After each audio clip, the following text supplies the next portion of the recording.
Welcome back to Preserve My Home. I am Jeremy Rozier, and we are getting amped up on electrical today so that you don't get the shit shocked out of you.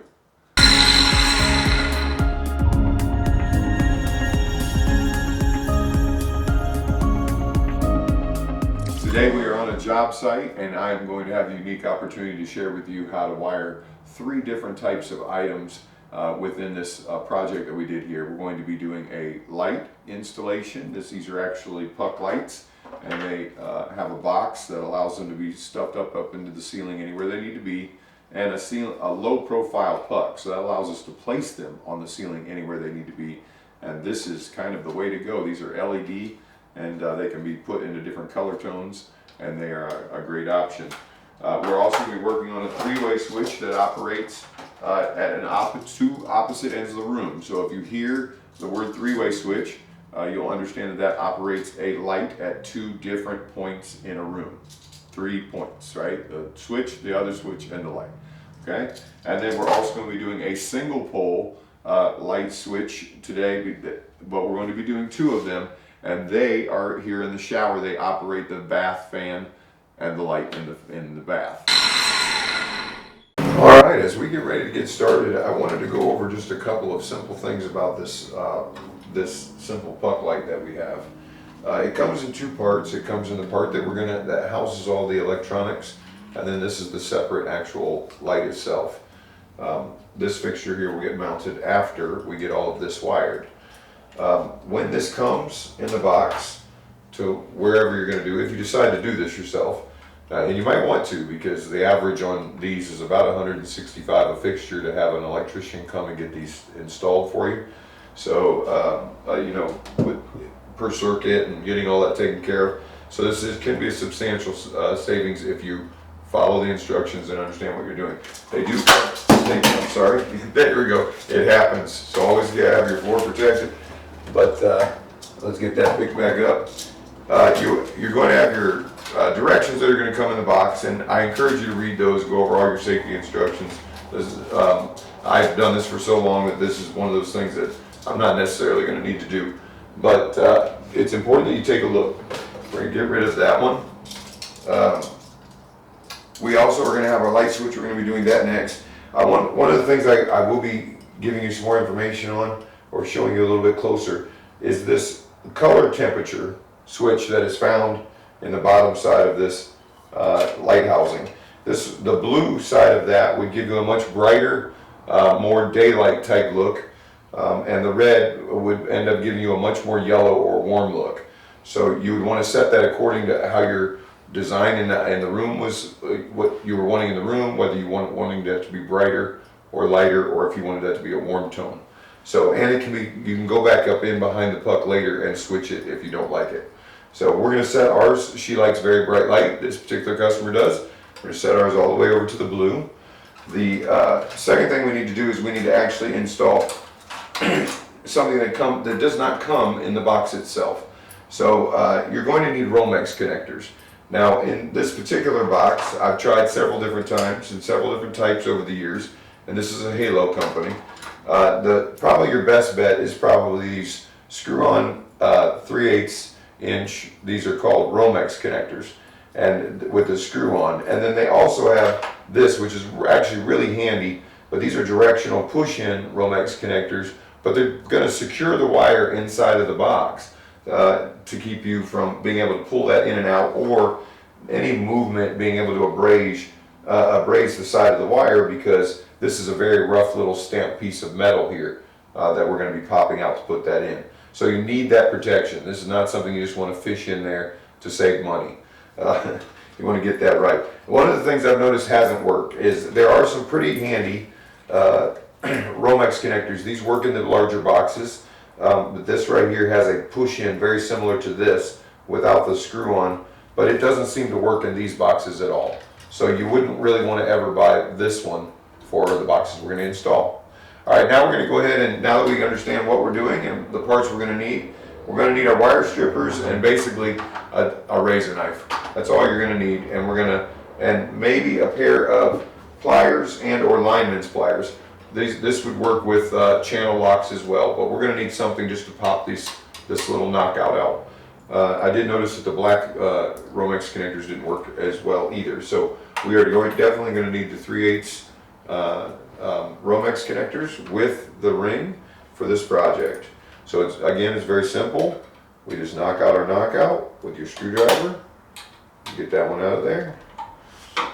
You need to take wire nuts, or I mean your wire strippers or your lineman's pliers, and get that out of there. Got a little bit of a deformity, we can fix that real quick. And I'm trying to get this so you can see it, guys.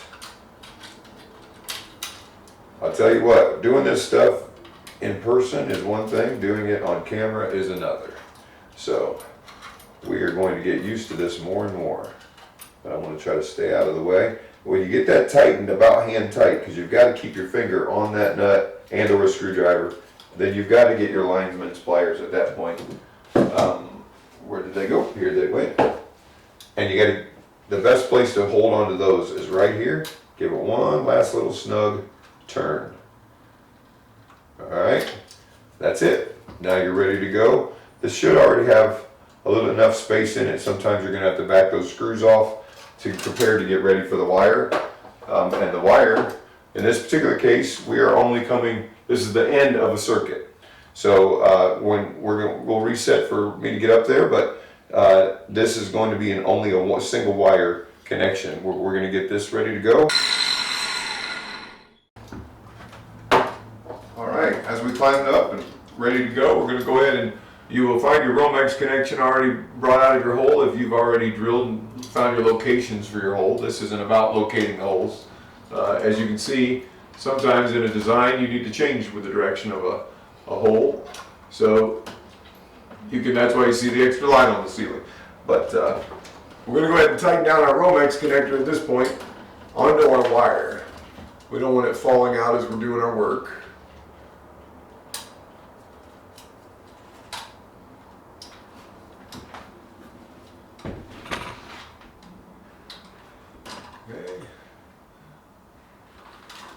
I'll tell you what, I need them glasses.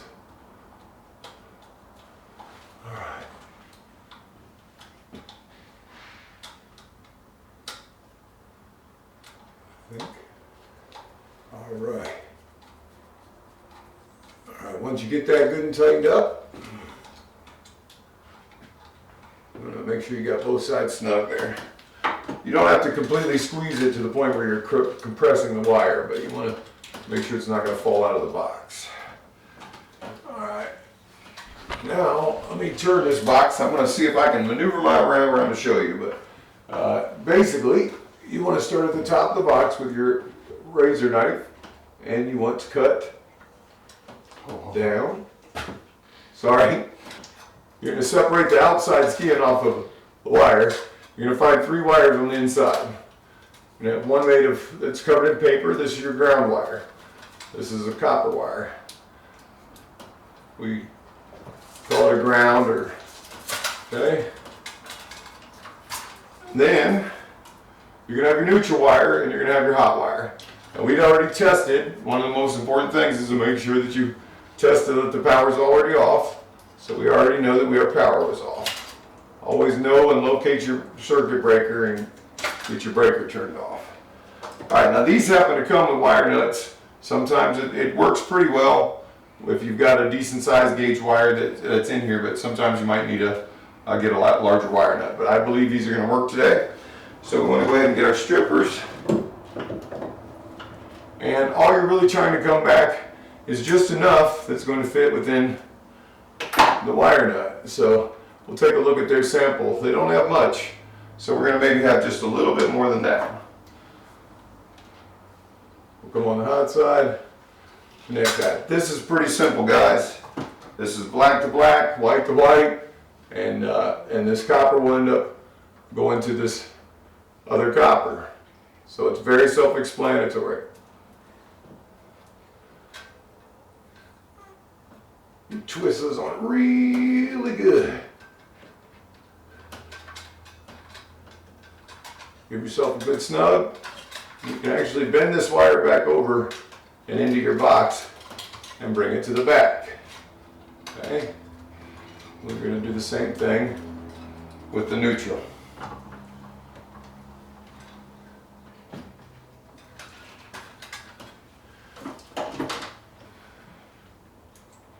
I guess you could have started with the circuit being off. It could have been any color. I guess if you were trying to be a wild man, you could have done it with a, that's going to be a little bit too long.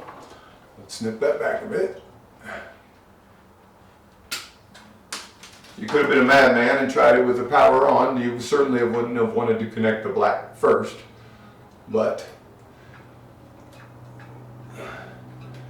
you would wanted to do the two neutrals. But again, that is not advisable. Do that at your own risk. I think you're crazy if you do it. So, all right.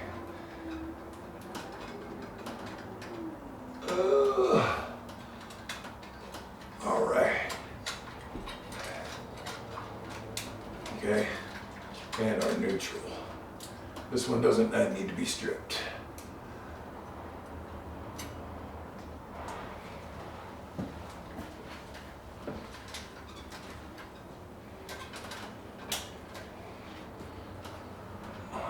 Didn't like that. I'm gonna hop down here and get a wire nut. It did not like that one. Just one second.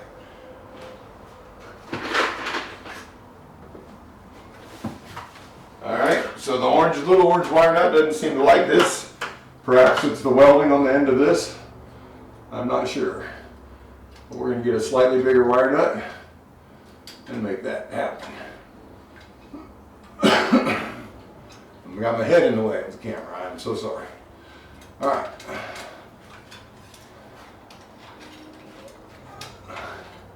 All right, again, we want to double check, make sure we got we're up on our cool setting. Okay. And it is now time to connect your light.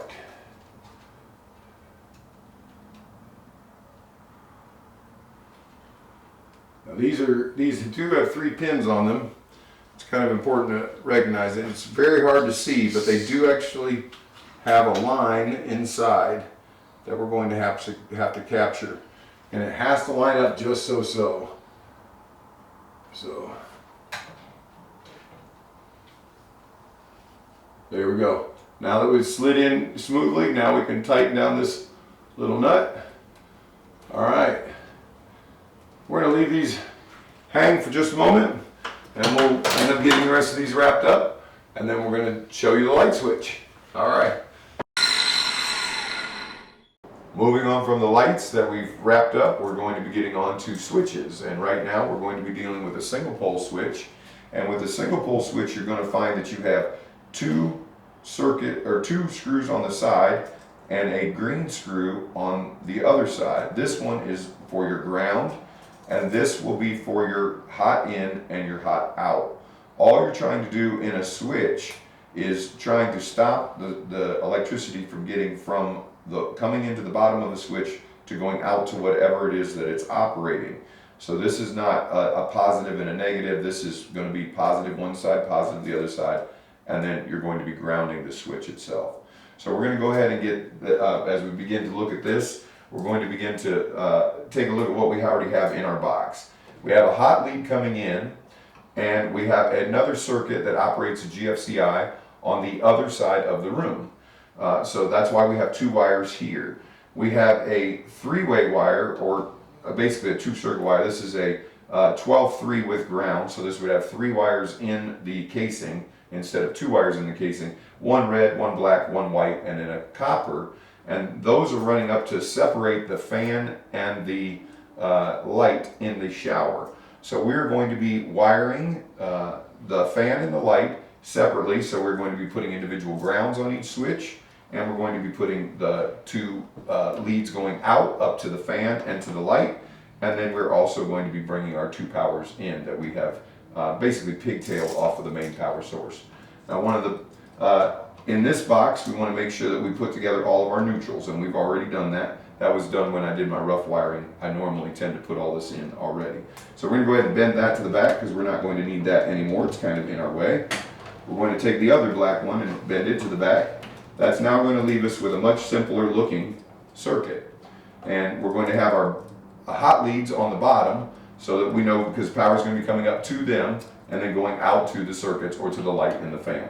Okay? And then these particular ground wires will go on individually also to protect and ground each one of those switches. Let's go ahead and get started. All you're going to need really here is a wire stripper and a Phillips and a flathead screwdriver. And then you can buy single pole switches like this for just a couple bucks at the store if you have one that goes bad. So let's go ahead and get this going. We're going to put our tools in our pocket. All right, on these switches, what you're looking for is you're looking for an on button and an off button. That means that this is turned up, straight up and down, which means that your power is going to need to go onto this side and your light or your fan would need to go on the top side. Okay?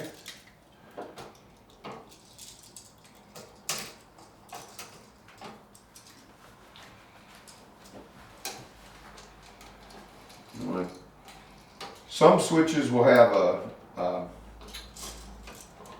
a way that you don't have to twist the wire. However, I don't find those to be as secure, so I tend to use the ones where you're twisting the wire around the screw.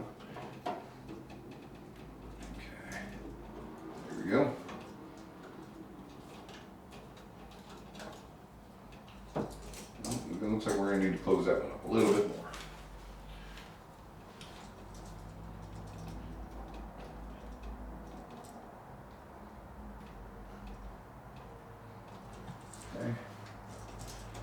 There's a little catch on these that you want to get in and around.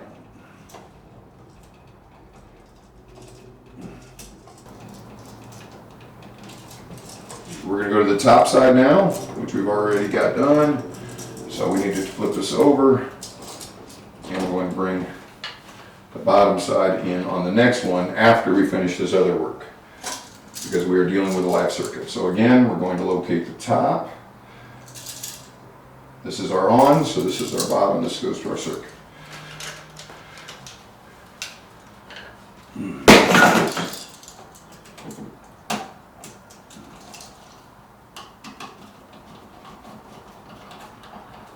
Okay.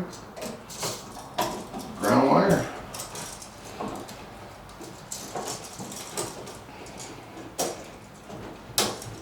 Okay, let's tighten those back up.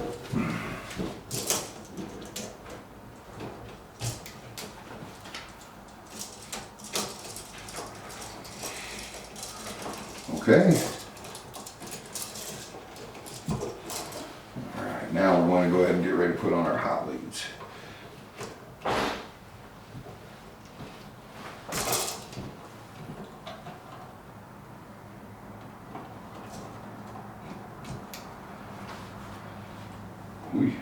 Straighten it around. Should be fun for video if I do have an accident. Okay. Let me get that one a little tighter.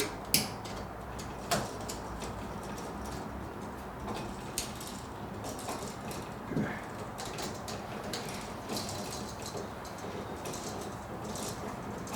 There, and the other one. And turn that off so we don't have a fan kicking up another spark.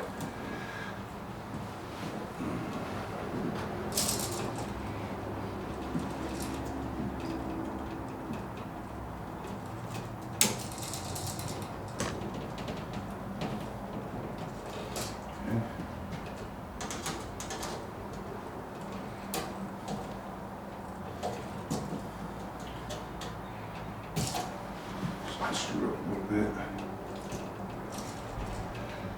There we go. Back out the other side. Tighten that down.